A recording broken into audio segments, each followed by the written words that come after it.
Hey, what's up fellow brick builders? It's Brickbuilt Replicas here again, and today I've brought to life another life-size Lego gun, and this time I thought I'd continue the trend with something historical.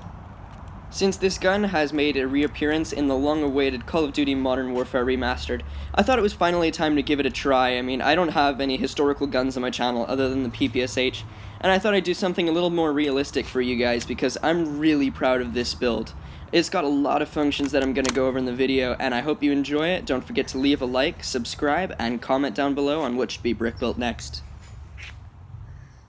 So we'll start off with the stock here, and this was easily one of the most difficult parts of the weapon to make, because I wanted to make it as smooth as possible. You can see the comfortable back plate there, and it's got a lot of slopes on the top as well. Overall it does have a jagged look, but I do like the way it turned out.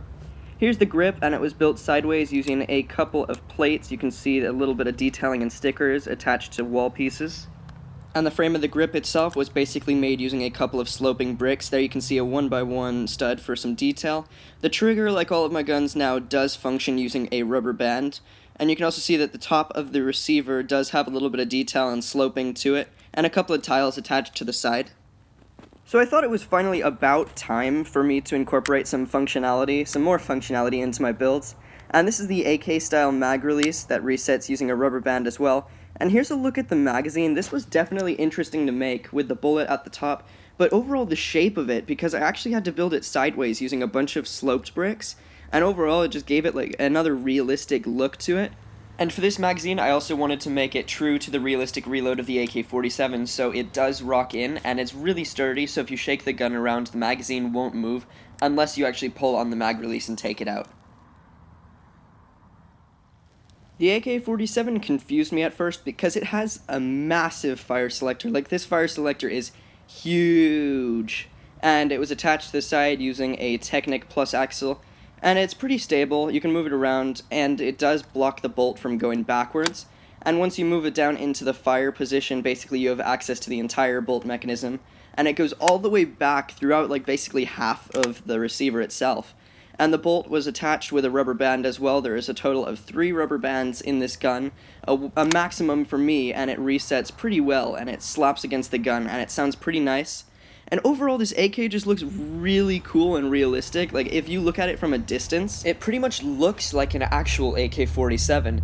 Because I've covered up practically all of the studs on this gun with a bunch of smooth tiles and details, it doesn't even look like it's Lego anymore from a distance, and that looks really cool. That means I've done a good job of replicating it the best that I could, and I'm just really happy with the way it turned out. So the sights do adjust using a 1x4 beam on the bottom, so basically based on the distance, you have to adjust it to raise the sights and things like that, and there you can see that beam that I was talking about. And the beam is attached to a couple of studs just to keep it sturdy on the rail. Here is a look down those iron sights that I was talking about, and of course you can adjust it in first person as well based on the distance. And even if you want a really accurate shot, you can flip the iron sights all the way up. I mean, the accuracy is just unbelievable on that mode. So the handguard itself was basically made using a bunch of brown bricks. You can see a lot of slopes to it, as well as a couple of tiles on the top. You've got some 1x1 wedge tiles and holes in the middle of the handguard. And the barrel overall was pretty simple, just made using a couple of cylinders, including on the bottom with those 1x1 cylinders.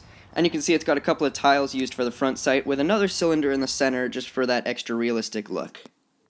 Thank you so much to everybody who took the time out of their day to watch this video. If you did enjoy it, please give it a big thumbs up, and if you guys want to see some more Call of Duty Modern Warfare Remastered or realistic guns as well, go ahead and leave some suggestions down below in the comments. If you're new to my channel, also don't forget to subscribe because I'm going to be having a lot more builds coming in the future. Coming up next, I want to either do something from Black Ops 3, such as the E9 Rift from the new Black Ops Revelations map, or I would like to go back to CSGO with a LEGO P90 Asimov. One of the two will be coming up next, and I know I'll get to both of them in the meantime. And as always, have a fantastic day, and I will see you guys in another video with another Brickbuilt creation.